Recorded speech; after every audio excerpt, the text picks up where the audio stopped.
Hello students, good morning to all. सभी बच्चों का स्वागत है एएम इंस्टीट्यूट के यूट्यूब चैनल में। Today I will discuss about parabola.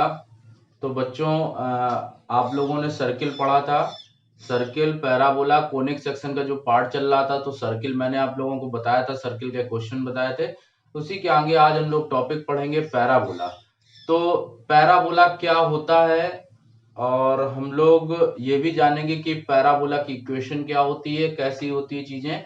और सबसे पहले आज के लेक्चर में मैं आपको डिस्कस करके बताऊंगा पैराबोला के मेन कॉन्सेप्ट के बारे में कि पैराबोला होता क्या है, या पैराबोला को कैसे हम लोग डिफाइन करते हैं, कैसे बनता है ये, और क्या चीज है। तो बेसिकली पैराबोला जो यूज होता है आपका साइंस में ज्यादा यूज होता है, तो इसलिए इसको हम लोग साइंस से थोड़ा सा अटैच करके सीखेंगे।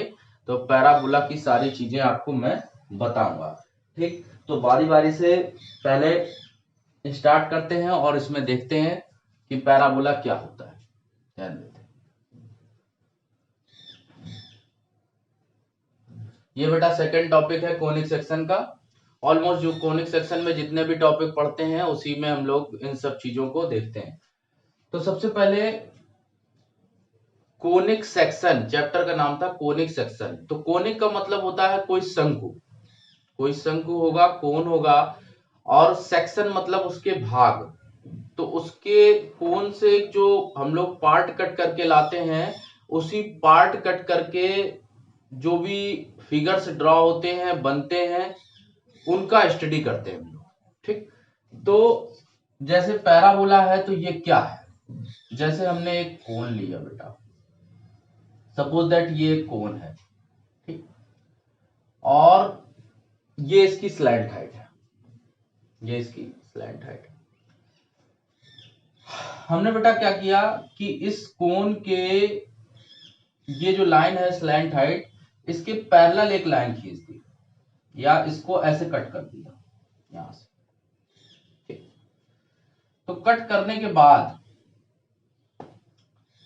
ये फिगर मैं रब करता हूं। कट करने के बाद यहां से कुछ इस तरह से शेप बनकर आती है, ऐसे।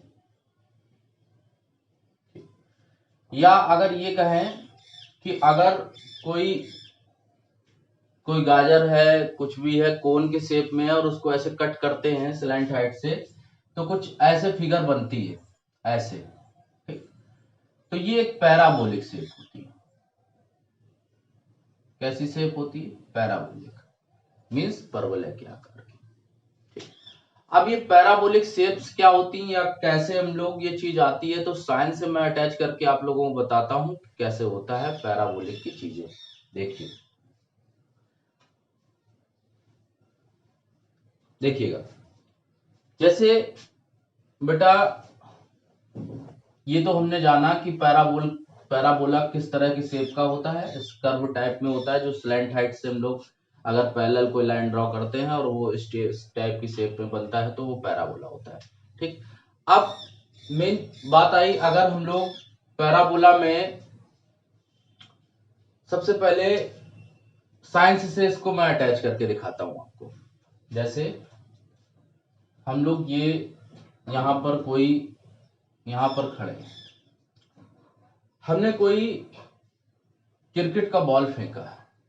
ठीक, क्रिकेट का बॉल यहां से कोई फेंका है। ठीक, तो जब हम लोग ऐसे फेंकते हैं, सीधे बिल्कुल हॉरिजॉन्टल फेंकते हैं, ठीक, तो वो बॉल तो सीधे जाना चाहिए, बॉल तो सीधे जाना चाहिए। लेकिन होता क्या है कि ड्यू टू ग्रेविटी, नीचे ग्रेविटी वर्क करता है। तो ग्रेविटी के कारण, ड्यू टू ग्रेविटी, ग्रेविटी के कारण क्या होता है बेटा कि वो जो बॉल सीधे जाना चाहिए था, कुछ इस तरह से जाना चाहिए था, यहां से फेंकते तो ऐसे जाना चाहिए था, तो वो ऐसे ना जाके वो कुछ ऐसे जाने लगता है, ऐसे जाता है।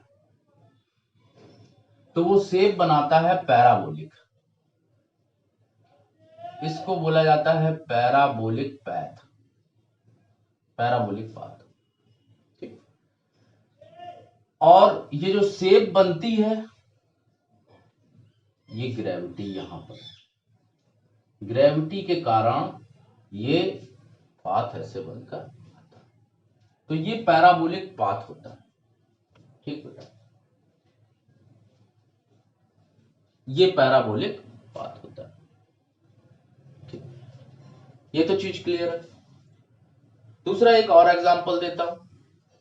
जैसे हम लोग कोई, ये एक बिल्डिंग है, यहां पर एक बिल्डिंग पर खड़े, हमने यहां से बॉल को फेंका हॉरिजॉन्टल, बॉल ऐसा सीधा जाना चाहिए था, लेकिन हुआ क्या, वो बॉल ऐसे ऐसे ऐसे ऐसे करते हुए नीचे आ गया। क्यों? Due to gravity. ग्रेविटी है, इसीलिए वो बॉल नीचे की ओर आ रही है, और शेप कैसा बना रही है? पैराबोलिक बना रही है। कैसा बना रही है? पैराबोलिक। आई थिंक सभी बच्चों को क्लियर हो रहा होगा कि ये पैराबोलिक शेप क्यों बन रहा है, ड्यू टू ग्रेविटी बन रहा है।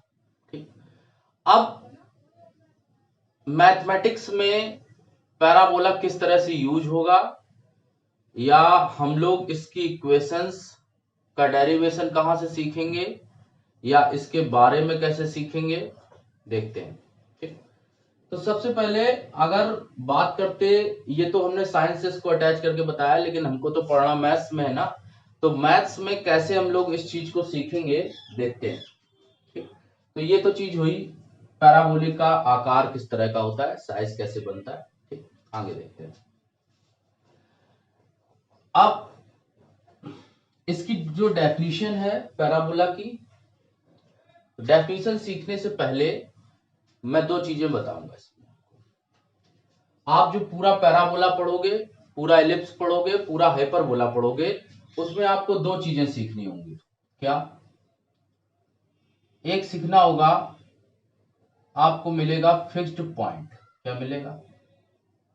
Fixed point. ठीक, दूसरा मिलेगा फिक्स्ड लाइन।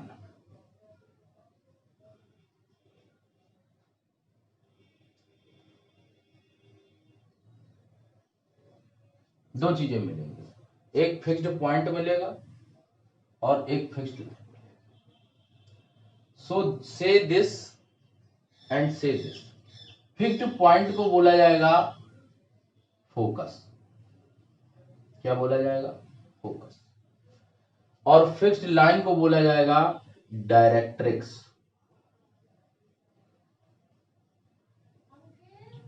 इसको बोलते हैं नियता, डायरेक्ट्रिक्स को बोलते हैं नियता। ठीक, और फोकस को बोलते हैं नाभि। ठीक, अब आप लोग अगर इन चीजों को कैसे हम लोग डिफाइन करेंगे, या इसके बारे में कैसे अटैच करेंगे, देखो, तो ये चीज तो हमने पढ़ लिया, ये फिक्स्ड पॉइंट हो गया, ये डायरेक्ट्रिक्स हो गई, फिक्स्ड लाइन हो गई। ठीक, तो अब हम लोग, जैसे हमने सबसे पहले, अगर ये चीज आप ये सीखने से पहले मैं आप लोगों को डेफिनेशन ले चलता हूं सर्किल के पास। ठीक, सर्किल जैसे हमने पढ़ा था। ठीक, ये एक सर्किल है। सर्किल में बेटा ये एक फिक्स्ड पॉइंट है। ठीक, और सर्किल की अगर डेफिनेशन की बात करते, तो यहां फिक्स्ड पॉइंट से इस लाइन की, या इस लाइन की, या इस लाइन की, या इस लाइन की, या इस लाइन की, कोई भी लाइन होगी, तो ये मान लो पी, पॉइंट पी है, ये एस है, तो ये जो S1, ये S2, ये S3, ये S4, कोई भी, ये सारी डिस्टेंसेस आपस में क्या होती है? बराबर होती है। सारी डिस्टेंसेस क्या होती है? बराबर होती है। तो किसी बिंदु का वह बिंदु पथ जिससे किसी बिंदु की दूरियां सदैव क्या रहती हैं? समान रहती हैं, बराबर रहती हैं, तो वहां पर इस बिंदु को बोलते हैं केंद्र, सेंटर। सेंटर बोलते हैं। ठीक, तो ये चीज तो आपको क्लियर हो गई होगी कि सर्किल का डेफिनेशन कैसे बनता है। ठीक, ये चीज क्लियर हो गया होगा, सेंटर कैसे बनता है, सेंटर का पॉइंट कैसे बनाते हैं। ठीक, अब बात आई, जैसे ये फिक्स्ड पॉइंट है और ये फिक्स्ड लाइन है। ठीक, फिक्स्ड पॉइंट और फिक्स्ड लाइन से हम लोग पैराबोला का कैसे बनाते हैं, शेप देखिए। ये जैसे फिक्स्ड पॉइंट है, समझेंगे, सपोज दैट ये फिक्स्ड पॉइंट हमने पी ले लिया, लेट से पी, एंड इस लाइन से यहां पर एक पॉइंट लाते हैं और एक यहां पर लाते हैं, लेट से S एंड लेट से S1 M1, ठीक, S1 M1। तो ये जो डिस्टेंस, ये डिस्टेंस और ये डिस्टेंस, ठीक, अगर रेशियो लूं इसका मैं और इसका, मीन्स PS1 अपॉन PM1, ये सपोज दैट रेशियो मैंने ले लिया, जो रेशियो आ रहा है 5 आ रहा है, कांस्टेंट है इन दोनों का, ठीक।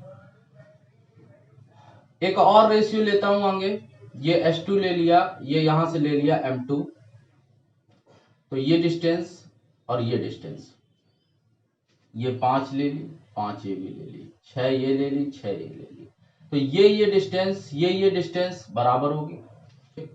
तो यहां से PS2 अपॉन PM2 6 होगा, रेशियो बराबर है, ठीक।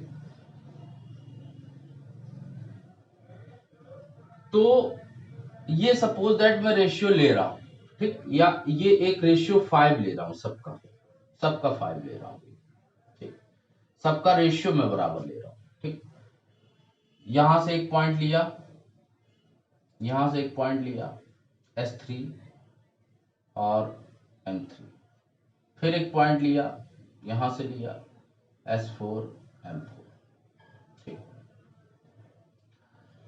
तो ये सारे ratio PS3 upon PM3 is equal to PS4 upon PM4 is equal to 5, सबका रेशियो 5 है, ठीक, सबका रेशियो क्या आ रहा है 5 आ रहा है,